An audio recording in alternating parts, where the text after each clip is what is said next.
নবম pay scale ও ৪৫% মহার্ঘ ভাতার গ্যাজেট প্রকাশ। প্রিয় দর্শক, আসসালামু আলাইকুম। মূল আলোচনায় যাওয়ার পূর্বে আপনারা যারা এখন পর্যন্ত আমাদের এই পরিবারের নতুন সদস্য আছেন, দয়া করে চ্যানেলটি সাবস্ক্রাইব করে পাশে থাকা বেল আইকনটি অল করে দিন। অবশেষে সরকারি চাকরিজীবীদের দীর্ঘ আন্দোলন ও প্রতীক্ষার পর অন্তর্বর্তীকালীন সরকার প্রকাশ করল নবম পে স্কেল ও ৪৫% মহার্ঘ ভাতার গ্যাজেট। এই সিদ্ধান্ত কার্যকর হবে আগস্ট মাস থেকে, যা সরকারি কর্মকর্তা কর্মচারীদের পাশাপাশি পেনশনভোগী অবসরপ্রাপ্ত কর্মকর্তা কর্মচারীদের জীবনেও স্বস্তি এনে দেবে। অর্থ মন্ত্রণালয় থেকে প্রকাশিত গ্যাজেট অনুযায়ী দেশে প্রায় সকল সরকারি কর্মচারী, শিক্ষক, স্বাস্থ্যকর্মী, পুলিশ এবং কর্মকর্তা কর্মচারীরা, সচিবালয় কর্মচারী, এমনকি এমপিওভুক্ত শিক্ষকেরাও এই সুবিধার আওতায় আসবেন। অর্থনৈতিক চাপ, ক্রমবর্ধমান মূল্যস্ফীতি, দ্রব্যমূল্যের লাগামহীন ঊর্ধ্বগতি, বাসা ভাড়া ও চিকিৎসা ভাতা অতিরিক্ত ব্যয় সব মিলিয়ে সরকারি চাকরিজীবীদের জীবনে নেমে এসেছিল চরম দুর্দশা।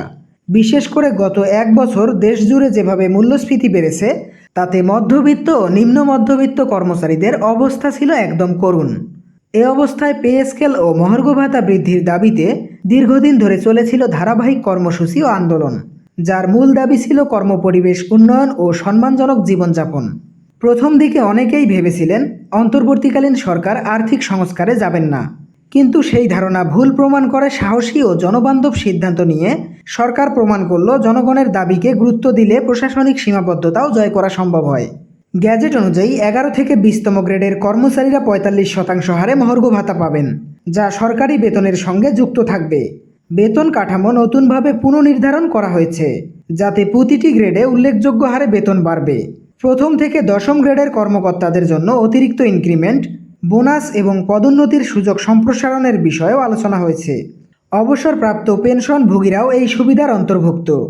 বিদ্যমান পেনশনারদের উপর নির্ধারিত হারে মহার্ঘ ভাতা যুক্ত করা হবে এবং সেখানে 30 থেকে 40% পর্যন্ত বাড়তি সুবিধার চিন্তা রয়েছে, যা পেনশনভোগীদের জন্য দীর্ঘদিন পর বড় সুখবর হিসেবে দেখা হচ্ছে।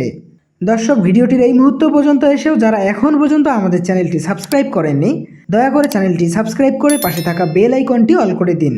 সরকারি একটি গুরুত্বপূর্ণ সূত্র জানিয়েছে, চলতি বছরের ডিসেম্বরের মধ্যে প্রশাসনিক কাজ সম্পূর্ণ করে জানুয়ারি 2026 থেকে নতুন বেতন স্কেল কার্যকর করা হবে। অর্থ বিভাগ, জনপ্রশাসন মন্ত্রণালয় এবং সিজিএ অফিসকে প্রয়োজনীয় দিক নির্দেশনা ইতিমধ্যেই প্রদান করা হয়েছে। বিশেষ করে প্রাথমিক, মাধ্যমিক ও উচ্চ মাধ্যমিক স্তরের শিক্ষক, জেলা উপজেলা মাঠ প্রশাসনের কর্মকর্তা, পুলিশ, সচিবালয় স্টাফ এবং স্বাস্থ্যসেবায় নিয়োজিত কর্মকর্তা কর্মচারীদের নতুন স্কেলে অন্তর্ভুক্ত করা হয়েছে। একই সঙ্গে এমপিওভুক্ত শিক্ষকদের জন্য বাড়ি ভাড়া ও চিকিৎসা ভাতা বৃদ্ধির আলাদা প্রস্তাব চূড়ান্ত পর্যায়ে রয়েছে, যা দ্রুত কার্যকর হবে বলে জানা গেছে। বিশ্লেষকদের মতে এই সিদ্ধান্ত শুধু চাকরিজীবীদের জন্য নয়, বরং দেশের অর্থনীতিতেও একটি ইতিবাচক প্রভাব ফেলবে। একজন কর্মচারী যখন নিজের ও পরিবারের প্রয়োজন মেটাতে সক্ষম হন, তখন তার মধ্যে দায়িত্ববোধ, কাজের প্রতি আগ্রহ এবং প্রশাসনের প্রতি আস্থা অনেক গুণ বেড়ে যায়। সরকারি চাকরিজীবীদের দাবি বাস্তবায়নের মাধ্যমে এই অন্তর্বর্তীকালীন সরকার শুধু সাহসী সিদ্ধান্তই নেননি, বরং ভবিষ্যতের জন্য একটি মানবিক প্রগতিশীল দৃষ্টান্ত স্থাপন করেছেন। তাই নবম পে স্কেল ও ৪৫% মহার্ঘ ভাতা কার্যকরের এই গ্যাজেটকে অনেকেই দেখছেন একটি যুগান্তকারী বিজয় এবং জনবান্ধব প্রশাসনের প্রতীক হিসাবে। দর্শক, আজকে আর আলোচনা দীর্ঘায়িত করব না। আশা করি আজকের ভিডিওটি থেকে অনেক গুরুত্বপূর্ণ তথ্য জানতে পেরেছেন। সরকারি চাকরিজীবীদের যে কোনো ধরনের আপডেট সবার আগে জানতে আমাদের চ্যানেলটি সাবস্ক্রাইব করে পাশে থাকা বেল আইকনটি অল করে দিন।